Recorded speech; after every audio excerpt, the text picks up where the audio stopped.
छा जॾहिं चंड ग्रहण या सिज ग्रहण थींदो आहे त उमेदवारी औरत जे पेट में मौजूदु ॿार ते को अहिड़ो नाकारा असरु थींदो आहे जंहिंसां ॿार जी नॉर्मल हुजण ते फ़र्क़ु पए। दोस्तो, चंड ग्रहण ऐं सिज ग्रहण बाबति माण्हुनि में केतिरनि ई रिवायतुनि ऐं अक़ीदनि जो ज़िक्र कयो वेंदो आहे, ख़ासि करे हामला औरतुनि लाइ, जहिड़ोकि ग्रहण वक़्तु चाकू, कैंची या सुई इस्तेमालु न करणु घुरिजे, ग्रहण दौरान ॿाहिरि न निकिरिजे, ग्रहण जो असरु ॿार जी जिस्मानी बनावट ते थी सघे थो, वग़ैरह। साइंस जी रोशनी में अगरि ॾिठो वञे त जदीद मेडिकल साइंस में अहिड़ी कंहिं बि मुस्तनिद साइंसी सबूत जो वजूदु नाहे त सिज या चंड ग्रहण जो सिधो असरु हमल में मौजूदु ॿार ते पवे।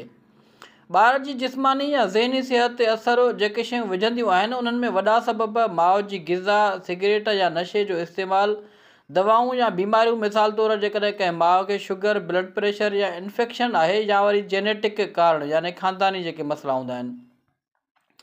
ग्रहण दौरान सिज या चंड मां का ख़ासि शुआ निकिरण जी ॻाल्हि बि साइंसी तौरु साबित नाहे जेका ॿार खे नुक़सानु पहुचाए सघे।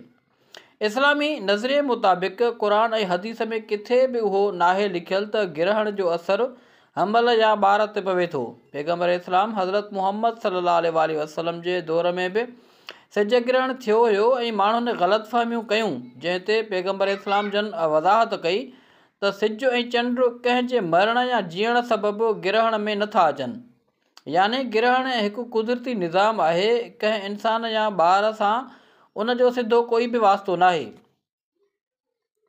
हमल में ॿार जे नॉर्मल हुजण ते सिज या चंड ग्रहण जो को बि नुक़सानु या असरु साबित नाहे। उहे ॻाल्हियूं सिर्फ़ु रिवायती ऐं सक़ाफ़ती अक़ीदा आहिनि, मेडिकल या दीनी तौर ते सही न आहिनि।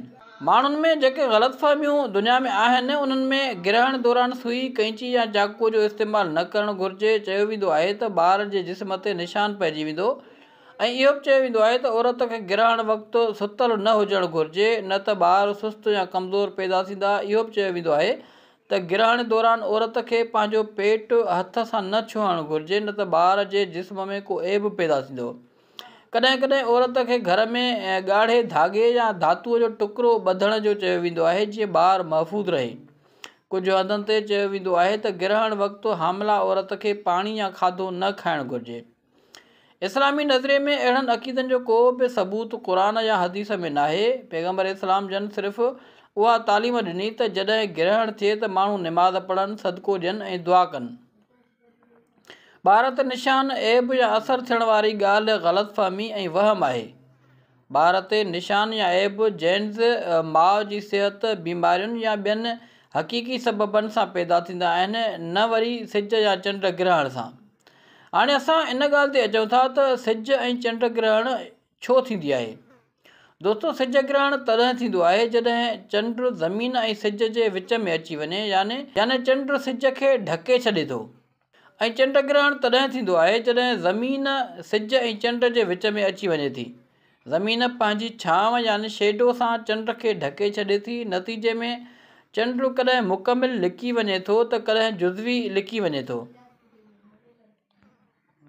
दोस्तो, इन तरह जूं मालूमात मुश्तमिल वधीक वीडियोज़ जे लाइ असांजे पेज खे लाइक कयो, वीडियो खे शेयर कयो ऐं वीडियोज़ तव्हांखे कीअं था लॻनि पंहिंजी राय खां ज़रूरु आगाह कंदा।